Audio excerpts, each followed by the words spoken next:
सर्वे का एक टॉपिक होता है थियोडोलाइट का परमानेंट एडजस्टमेंट जो होता है उसका सीक्वेंस पूछता है कि कौन पहले होता है कौन बाद में। तो टोटल 6 एडजस्टमेंट होते हैं जो यहाँ पर मेंशन किए गए हैं और यही इनका सीक्वेंस है।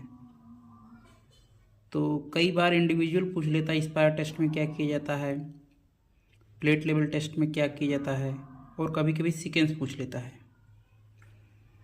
तो यही इसमें पूछता है और इसका तो जानते ही होंगे कि 20 सेकंड होता है लीस्ट काउंट। तो सबसे पहले प्लेट लेवल टेस्ट जो नीचे प्लेट में होता है, प्लेट लेवल टेस्ट में वर्टिकल एक्सिस परपेंडिकुलर होनी चाहिए, ट्रूली परपेंडिकुलर होनी चाहिए प्लेट लेवल टेस्ट में। और उसके बाद आता है cross hair test. Cross hair test में क्या होता है, इसमें जो होता है क्रॉस हेयर जो होता है हॉरिजॉन्टल एक्सिस के परपेंडिकुलर होना चाहिए। ये मान लीजिए हॉरिजॉन्टल एक्सिस है और क्रॉस हेयर इसके परपेंडिकुलर होना चाहिए। हॉरिजॉन्टल एक्सिस ऐसे होगी और क्रॉस हेयर वर्टिकल वाला ऐसे होगा, परपेंडिकुलर होना चाहिए। इसके बाद आता है कॉलिमेशन इन एजीमुथ टेस्ट, मतलब तीसरा जो होता है एजीमुथ टेस्ट होता है। एजीमुथ टेस्ट में क्या होता है, हॉरिजॉन्टल एक्सिस परपेंडिकुलर होनी चाहिए टू वर्टिकल एक्सिस, मतलब लाइन ऑफ कॉलिमेशन कॉलिमेशन में जो होता है हॉरिजॉन्टल एक्सिस के परपेंडिकुलर कॉलिमेशन लाइन होनी चाहिए। इंस्पायर टेस्ट में हॉरिजॉन्टल एक्सिस परपेंडिकुलर होनी चाहिए वर्टिकल एक्सिस। इंस्पायर टेस्ट में horizontal axis should be perpendicular to the vertical axis.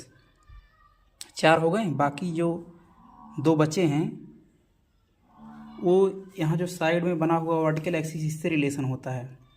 इसका तो एक होता है बबल ट्यूब एडजस्टमेंट, मतलब बबल सेंटर में होना चाहिए। और vertical arc test, vertical arc में रीडिंग 0 आनी चाहिए, ये होता है। तो टोटल जो हो गए हैं 6 हो गए हैं, इनको समराइज कर देता हूँ। प्लेट लेवल टेस्ट, इसके बाद आ जाएगा क्रॉस हेयर। प्लेट लेवल में वर्टिकल एक्सिस पर ट्रूली वर्टिकल होनी चाहिए, फिर क्रॉस हेयर, फिर cross hair line of collimation, फिर इसके बाद हॉरिजॉन्टल, और इसके बाद फिर प्लेट वाली 2 आ जाती हैं। वो जो इसमें होता है bubble tube adjustment, vertical index test भी बोलते हैं। और लास्ट जो होता है वर्टिकल आर्क टेस्ट, कभी कभी पूछता है वर्टिकल आर्क टेस्ट क्या होता है, तो इसमें इंडिकेशन 0 होना चाहिए। यही है। Thank you.